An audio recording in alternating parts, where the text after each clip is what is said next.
Hi dear शिक्षक साथियों, आप सभी का स्वागत है आपके अपने चैनल स्टडी विथ राहुल 247 पर। आइए आज गणित का महामैराथन हम लोग करेंगे। थोड़ा सा तबीयत गड़बड़ है जिसके कारण से गला फंस रहा है, इसी कारण से शाम वाला वीडियो आपको लेट से मिल रहा है। और मैं जैसे कि बता चुका हूँ, प्रत्येक दिन रात 8:30 और सुबह 9:30 पर इस चैनल पर मैं वीडियो अपलोड करता हूँ। और आपकी सक्षमता 1 और 2 में पूछे गए प्रश्न होते हैं और उसी पर आधारित प्रश्न लाता हूँ ताकि आपका मदद हो सके, वो भी बिना किसी फ़ी के।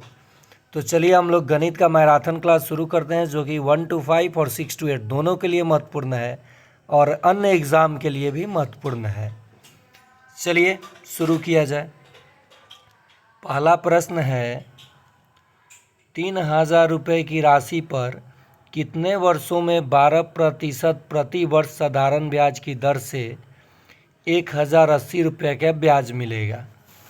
तो देखिए, सबसे पहले मैं आपको बता दूं, ब्याज अगर निकालना होता तो इसका सूत्र हो जाता ब्याज बराबर मूलधन गुना समय गुना दर और बटा में 100, ये हो जाता। यहाँ ब्याज नहीं पूछा है, ब्याज दिया है। आपको क्या पूछा है? कितने वर्षों में, यानी समय पूछा है। तो समय के लिए, टाइम के लिए फॉर्मूला हो जाएगा ब्याज गुना 100 बटा मूलधन और गुना समय। समय कह रहे हैं दर, क्या हो जाएगा? दर। तो देखिए, ब्याज यहाँ कितना दिया है? 1080 रुपया। तो ब्याज गुना 100 बटा में मूलधन और गुना में ये दर। 00 से 00 कट गया, 10 से 10 कट गया। 12 9 108, 9/3 है, 3 से 9 कटा, 3 आ गया। यानी कितने वर्ष में ये ब्याज हो जाएगा? तो 3 वर्ष में। समझ गए होंगे आप लोग। देखिए, जब भी आपको ब्याज दिया रहे और दर दिया रहे, मूलधन दिया रहे, समय पूछे समय, तो आप ब्याज को 100 से गुना कर लीजिए और नीचे में मूलधन को दर से गुना कीजिए और भाग दे दीजिए, आपका उत्तर आ जाएगा। देखिए, 9 3 से कटा, 3 आ गया। समय कितना साल हो जाएगा? 3 साल। अगला प्रश्न है, बिलाल का वेतन अहमद के वेतन का 120% है और सब्बा का वेतन अहमद के वेतन का 60% है। तीनों की सैलरी का कुल योग 1,12,000 रुपया है, तो सब्बा का वेतन क्या है? देखिए, ये दोनों की तुलना की गई है अहमद से। बिलाल का वेतन अहमद के वेतन का 120% है और सब्बा का भी वेतन अहमद के वेतन का 60% है। तो मैंने अहमद के वेतन को 100 मान लिया। कितना? 100। तो बिलाल का वेतन कितना हो जाएगा? 100 का 120%, 120 हो जाएगा। और सब्बा का वेतन अहमद के वेतन का 60%, यानी सब्बा का जो वेतन हो जाएगा 60 हो जाएगा। इन्हीं तीनों का जो योग है वो दिया है। तो देखिए, 100 जोड़ 120 जोड़ 60 बराबर कितना दिया है? 1,12,000। ठीक है। अगर इन तीनों में से 0 हटाऊंगा तो यहाँ से भी एक 0 मुझे हटाना होगा। और 10 में 12 और 6 जोड़ूंगा तो 28 आ जाएगा। 28 का मान आ गया 1,12,000, यानी 11,200। देखिए, 4 बार जब गुना करूंगा तो 100, 8 चौका 32 के 2 और 4 दूनी 8 3 11, 4,00,000। 28 से ये 400 बार में कट गया, यानी 1 का मान 400 निकाल लिया मैंने। अब किसका हिस्सा बताना है। सब्बा का वेतन क्या है। सब्बा का हिस्सा कितना है 60 और 1 का मान कितना है 400 से गुना कर लीजिए। 6 चौका 24,000 सब्बा का हो गया। अगर पूछा होता बिलाल का तो आप क्या करते 120 में 400 से गुना करते। 120 में 400 से तो 12 चौक 48,000 हो जाता। अगर पूछा होता ये अहमद का तो आप देख ही रहे 100% पे है। अगला प्रश्न है एक मिश्रण में दूध और पानी का अनुपात 5:1 है। 4 लीटर पानी मिलाने पर दूध और पानी का अनुपात 5:2 हो जाता है। मूल मिश्रण में दूध की मात्रा क्या है। देखिए दूध नहीं बदल रहा है, क्या बदल रहा है पानी। और 4 लीटर पानी मिलाने पर ध्यान से देखिएगा, यहाँ बहुत आसान प्रश्न है। 5:1 है दूध और मिल्क और वाटर का। यहाँ जब 4 लीटर पानी मिलाया गया, 4 लीटर पानी डाला गया तो पानी हो गया 2, लेकिन दूध जैसे का तैसे रहा। इसका मतलब कि 4 लीटर बढ़ाने पर 1 यूनिट बढ़ा, तो 1 का मान 4 तो 5 का मान 20, यानी मूल मिश्रण में दूध की मात्रा कितनी थी तो 20 लीटर। फिर से आप समझें, थोड़ा सा यहाँ आपको कम समझ में आया होगा, मैं ट्रिक बता रहा हूँ। कह रहा है कि दूध और पानी का अनुपात, तो मिल्क और वाटर का अनुपात दिया है आपको 5:1। अब कह रहा है कि इस पानी में ना इसमें मिश्रण में पानी कितना मिलाया 4 लीटर, तो अनुपात ये जब नया वाला हुआ है तो दूध तो नहीं बदला, पानी 1 यूनिट बढ़ा है कितना डालने पे 4 लीटर डालने पे, तो 1 का मान 4 तो 5 का मान 20।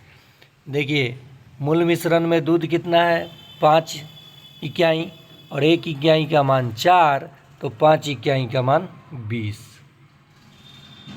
अगला प्रश्न है एक टंकी में 20 बाल्टी पानी भरता है, जबकि प्रत्येक बाल्टी की क्षमता 14.5 लीटर है। यदि प्रत्येक बाल्टी की क्षमता 10 लीटर हो तो उसी टैंक को भरने में कितनी बाल्टी की आवश्यकता होगी। देखिए जब ये 14.5 लीटर का बाल्टी है क्षमता का तो 20 बाल्टी पानी लगता है। अगर 1 लीटर क्षमता की होती तो 20 गुना 14.5 हो जाता, इतना बाल्टी पानी लगती। अब 10 लीटर वाली क्षमता है तो 10 से इसको भाग दे देंगे, 10 दूनी 20 और 14.5 दूनी 29, यानी 29 बाल्टी पानी लगेगी। नेक्स्ट है जब किसी संख्या को 357 से विभाजित किया जाता है तो शेषफल 39 होता है। यदि उस संख्या को 17 से विभाजित किया जाता है तो शेषफल क्या होगा। देखिए 357 जो है वो 39 से पूर्णतः विभाजित है, शेषफल 0 आएगा। इसलिए आप सीधे 39 को 17 से भाग दे दीजिए। 39 को 17 से, 17 दूनी 34, कितना शेष बच गया 5। उत्तर क्या हो जाएगा 5। उम्मीद है आप सभी को समझ में आ रहा होगा। अगर आपको यहाँ से प्रश्न अगर नहीं समझ में आ रहा है तो आप कमेंट बॉक्स में कमेंट कीजिएगा कि यहाँ पे देखिए नंबर है ना, कि ये नंबर का सवाल हमको कम समझ आया है, इसलिए कि ये सारा प्रश्न सक्षमता में पूछा गया है और आपको समझने की ज़रूरत है। कोई भी प्रश्न मुश्किल नहीं है और पेड कोर्स जहाँ पे आप फ़ी दे करके भी पढ़ेंगे वहाँ भी ये आसान तरीका नहीं बताया जाएगा, क्योंकि उनको खुद पता नहीं है। आपको उसी तरह से फंसा के रखेंगे, मेन टॉपिक आपको बताएंगे नहीं। मैं सीधे बोल रहा हूँ कि 8 से 10 दिन जो बचा है आप इस चैनल पे अगर पढ़ जाते हैं मास्टर क्लास या अन्य वीडियो, तो आपका कॉन्फिडेंस निश्चित बढ़ेगा और आप ही क्या मेहनत रंग लाएगा। 120 अंक ला करके आप अपना परचम लहराएंगे। तो ये समझ गए होंगे आप लोग। नेक्स्ट प्रश्न है, ए किसी काम को 15 दिन में करता है, बी उसी काम को 10 दिन में करता है, तो दोनों जब मिल जाएंगे इकट्ठा तो काम कितने दिन में समाप्त होगा। जब भी आपको ऐसा प्रश्न मिले तो लगाइए राहुल सर वाला ब्रह्मास्त्र यानी ट्रिक। 15 में 10 से गुना कीजिए तो 150 आ जाएगा। अब 15 में 10 जोड़ लीजिए तो 25 आ जाएगा और भाग दे दीजिए, उत्तर आ जाएगा 6 दिन। या एक और तरीका है, वो भी बता देता हूँ, ठीक है। वो भी तरीका मैं आपको बता देता हूँ, जो आसान हो बना लीजिएगा। ए काम करता है 15 दिन में, बी काम करता है 10 दिन में। 15 और 10 का लघुत्तम कितना होगा तो 30। 15 के पहाड़ा कितने बार पढ़िएगा तो 30 आएगा 2 बार। 10 के पहाड़ा 3 बार। इन दोनों को जोड़ लीजिए, 3 और 2 5। 30 को 5 से भाग दे दीजिए, उत्तर आ जाएगा। समझ गए होंगे आप लोग। हर एक सेट में मैं डिफरेंट टाइप का प्रश्न बताता हूँ और इस वीडियो के डिस्क्रिप्शन में प्लेलिस्ट का लिंक, उसके बाद सक्षमता परीक्षा में पूछे गए प्रश्न पत्र का हल का लिंक, महामैराथन का लिंक, मास्टर क्लास का लिंक दे चुका हूँ। आप देखिए और अव्वल नंबर से पास होइए। रहा बात कि बहुत सारे लोग आपको भ्रमित कर रहे होंगे कि सर पहले से तो पैसा वेतन कम हो गया है। मैं आपको बता दूं, ठीक है 35,720 ही मिलता है, और अगर आपको 10 साल आपका जॉब बचा हुआ है या 5 साल, तो एनपीएस में अभी फ़िलहाल 9,000 रुपया कटता है भविष्य निधि में, तो 44,000 हो गया। और 15 अगस्त के बाद या अगस्त महीने में कहा जा रहा है विभाग की ओर से कि आप सभी को सेवा निरंतरता, वरीयता, वेतन संधारण सभी का लाभ मिलेगा। तो आप एक तो बन जाएंगे राज्यकर्मी, उस पर से आपकी जो मांग है वो भी पूरी होंगी और होनी भी चाहिए, क्योंकि इतने सालों से आप इस विभाग में हैं। तो उन सभी चीज़ों की जानकारी वेतन से संबंधित मैं अपनी दूसरे चैनल जीके स्टडीज़ पे जो भी पत्र जारी होता है देता हूँ। इस चैनल का भी लिंक इस वीडियो के डिस्क्रिप्शन में है, आप इसे भी सब्सक्राइब कर लीजिएगा। फॉर्म कैसे फिल करना है, कैसे आपको HRMS बनवाना है, कैसे आपको पैन कार्ड के लिए आवेदन करना है, किन किन डॉक्यूमेंट की ज़रूरत होती है, सभी चीज़ें मैं इस पे बताता हूँ। एकदम बारीकी से आप समझिए, और कोई भी मिस्टेक हो जाने पे आपका वेतन बहुत दिनों तक लंबित हो जाता है। इसलिए सही जानकार साइबर वाले के पास जाइए और काम कराइए। चलिए अगला प्रश्न है, निम्नलिखित में से सबसे बड़ा भिन्न है।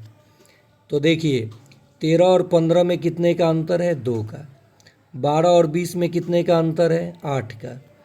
9 और 10 में कितने का अंतर है 1 का। और 11 और 15 में कितने का अंतर है 4 का। जिसमें अंश और हर में अंतर कम हो वहीं भिन्न बड़ा होता है। तो इसमें कम है यानी यही भिन्न सबसे बड़ा है, ठीक है। चलिए अगला प्रश्न देखते हैं। कह रहा है किसी संख्या का 15% का मान 45 है तो संख्या ज्ञात करें। तो इस 45 में इस प्रतिशत वाला 100 से गुना कर लें और 15 से भाग दे दें। 15 तियाँ 45, 3 में 100 से गुना होगा 300, उत्तर क्या हो जाएगा, वो संख्या 300 होगा।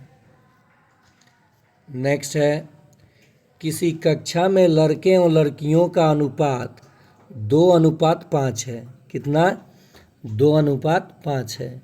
यदि लड़कियों की संख्या 45 है यानी 5 का मान 45, तो 1 का मान 5 9 45 9, और जो लड़के हैं कितने के यूनिट में है 2 के, तो 1 का मान 9 तो 2 का मान 9 दूनी 18, यानी उस कक्षा में लड़कों की संख्या कितनी है तो 18। चलिए नेक्स्ट प्रश्न आ गया है कि अगर आपको मोड में प्रश्न मिलेगा तो आप क्या कीजिएगा। सबसे पहले मोड में प्लस माइनस कर लीजिए। 2 है, जोड़ घटाओ 3 है, जोड़ घटाओ 6 है। तो देखिए मोड में कोई भी संख्या ऋणात्मक नहीं, अब मोड के बाहर जब निकलेगा तो ऋणात्मक नहीं हो सकता है, हमेशा धनात्मक लिखिए। तो पहले सॉल्यूशन कर लेते हैं। 2 प्लस माइनस -3 और -6। 2 में से 6 व 3 जुट जाएगा क्योंकि दोनों माइनस में है। तो 2 घटाओ 6 3 9, तो आ जाएगा 2 में से 9 घटेगा तो मोड में -7 और ये बाहर निकलेगा तो 7। उत्तर क्या हो जाएगा 7। आप लोगों से एक रिक्वेस्ट है कि वीडियो में सिर्फ इस उम्मीद से देता हूं आप लोगों को कि आपके परीक्षा में लड़े और आपका मदद हो, और आप जितना लाइक करते हैं मुझे उतनी खुशी होती है। मैं चाहता तो पैड कोर्स शुरू करके फी भी आपसे ले सकता था, लेकिन मैं भी एक शिक्षक हूं। आप मेरा वीडियो देखते ही होंगे शॉर्ट्स। क्लास करने के बाद 4-5 घंटे करने के बाद गला और ये परेशानी ज़्यादा होता है, हरासमेंट हो जाता है, फिर भी आपको क्लास देता हूं और आप लाइक नहीं करते हैं देख करके, और आपका काम चल जाता है, उसके बाद चैनल से हट जाते हैं। कोई बात नहीं, तैयारी कीजिए, लेकिन मेरा एक ही रिक्वेस्ट है आप सभी शिक्षक साथियों से कि देख रहे हैं 2000, 5000, 7000 और लाइक मात्र 200 से 300 आ रहा है। देखते हैं इस वीडियो को कितने हमारे शिक्षक साथी लाइक करते हैं। किसी संख्या का केवल एक गुणनखंड है। एक जो ऐसी संख्या है इसका केवल एक गुणनखंड होता है, तो उत्तर हो जाएगा 1। उस बेलन का आयतन क्या है जिसकी ऊंचाई 14 सेंटीमीटर और आधार का व्यास 4 सेंटीमीटर। जब भी व्यास दिया हो उसका आधा कर लीजिए, त्रिज्या हो जाएगा। और ऊंचाई भी दी गई है आपको। बेलन का आयतन होता है πr²h। पाई का मान 22/7। त्रिज्या तो मैं 2 ला दिया हूँ आधा करके व्यास का। और ऊंचाई कितनी है 14। 7 दूनी 14। आप गुना करके उत्तर बताइएगा 22 में 8 से कितना उत्तर होगा। 1 नंबर प्रश्न मान करके जवाब देंगे आप लोग। नेक्स्ट है 1 सेंटीमीटर में होता है 0.1 डेकामीटर। अब तो कह रहा है 1 सेंटीमीटर क्यूब में कितना डेकामीटर क्यूब, तो जब आप इधर क्यूब करेंगे तो इधर भी क्यूब करना होगा। तो 1 सेंटीमीटर क्यूब बराबर ये हो जाएगा 0.1 गुना 0.1 गुना 0.1। एक एक अंक छोड़ के डेसिमल, यानी 3 अंक छोड़ के डेसिमल। उत्तर यही हो जाएगा 3 नंबर। नेक्स्ट है एक वस्तु का लागत मूल्य 4000 रुपये है, हानि विक्रय मूल्य का 20% है, विक्रय मूल्य ज्ञात कीजिए। इस प्रश्न का जवाब आप लोग कमेंट में दीजिएगा 2 नंबर मानकर। नहीं बनेगा तो मैं बताऊंगा। चलिए ये कुछ विचित्र प्रश्न जो कि आप लोगों को जब दिया जाएगा तो आप लोग इसमें अब एलसीएम जब निकालने की कोशिश करेंगे काफ़ी समय लगेगा और गलत भी होने का चांस होगा। तो मैं आप सभी को देता हूं, अगर अगल बगल कोई बच्चा कंपटीशन का तैयारी करता होगा, जैसे बीपीएससी टीचर का या एसएससी का या रेलवे का, तो स्क्रीनशॉट ये प्रश्न मारकर आप उनको भेजिएगा वो बना पाते हैं कि नहीं, या बिहार पुलिस का, ठीक है, ज़रूर बना देंगे वो लोग। और तब आप लोग कमेंट कीजिएगा इसे 3 नंबर मानकर। चलिए आगे देखते हैं। वाह, रेलवे में पूछा हुआ प्रश्न जिसे देख करके आप घबरा गए होंगे, लेकिन है आसान। 9.6 में से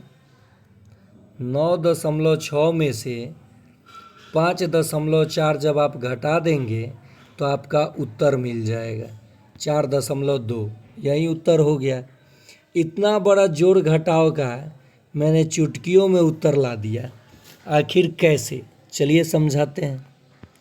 एक फार्मूला होता है A cube minus B cube का, वो होता है A square plus A B plus B square. ये होता है क्यू माइनस बी क्यू का। ठीक है, क्या हो जाएगा, A square plus A B plus B square. देखिए A square plus A B plus B square, तो जब ये लिखेंगे ऊपर और नीचे में ये दिया ही रहे ए स्क्वायर, हाँ यहाँ ये होता है ए घटाओ बी इंटू, तो A square plus A B plus B square जब आएगा तो ये तो ख़त्म हो जाएगा, यही ना बचेगा। तो ए के जगह पे जब भी आपको इस प्रकार से प्रश्न दिखे और घटाव हो तो पहला उठा लीजिए 9.6 और इसका भी पहला उठा लीजिए 5.4, घटा दीजिए, आपका उत्तर मिल जाएगा। पहला ऑप्शन सही है। अगला प्रश्न है भिन्न 5/8, 7/12, 1/3 और 2/3 में सबसे बड़ा और सबसे छोटा भिन्न का अंतर। बढ़ते क्रम घटते क्रम भी पूछा जाता है सीटेट में, आपके भी एग्जाम में पूछा जा सकता है। देखिए करना क्या है, जैसे कि है 5/8, फिर है 7/12, फिर दिया है 1/3, फिर दिया है 2/3। 8, 12, 3 का लघुत्तम 24 होगा, सब में 24 से गुना कर दीजिए। किससे? 24 से। आपको बड़ा छोटा पता चल जाएगा। 8 3 का 24, इसका मान 20 आया। 12 दूनी 24, इसका मान 14 आया। 3 8 24, इसका मान 8 आया। 8 3 का 24, 8 दूनी 16, इसका मान 16 आया। कहा है सबसे बड़ा मान क्या है? 20, यानी 5/8 का। और सबसे छोटा मान क्या है? 8, 1/3 का। नीचे कहीं 24 है। 8 3 का 24, 5 3 15, 3 8 24, तो इसमें 8 15 में से 8 जाएगा, 7/24 हो जाएगा उत्तर। मैंने क्या किया कि ये जो हर दिया है इसका लघुत्तम 24 आएगा, सभी भिन्न को 24 से गुना किया। 24 से जब इसको गुना किया, अरे 1 मिनट, 8 3 का 24, तो ये 15 आया। 7/12 गुने 24, तो ये 12 दूनी 24, 7 दूनी 14 आया। 1/3 गुना 24, तो ये 8 आया। और 2/3 गुना 24, तो ये 8 3 8 दूनी 16 आया। सबसे बड़ा भिन्न आपका आ रहा है 2/3। क्या आ रहा है? 2/3। घटाओ सबसे छोटा भिन्न कौन सा आ रहा था? 1/3। तो इनमें से कोई नहीं उत्तर हो जाएगा। देखिए 57 का 2/3, 57 का 2/3, 29 57, तो ये 38 आ गया मान। 90 का 1/3, 1/3, तो ये 30 आ गया मान। 90 के 1/3 से कितना अधिक है? 30 से 38 कितना अधिक है? 8। समझ में आ रहा है प्रश्न? 160 मीटर लंबी एक रेलगाड़ी अपने बराबर लंबाई के एक प्लेटफॉर्म को 16 सेकेंड में पार करती है। देखिए बहुत ही मज़ेदार प्रश्न है।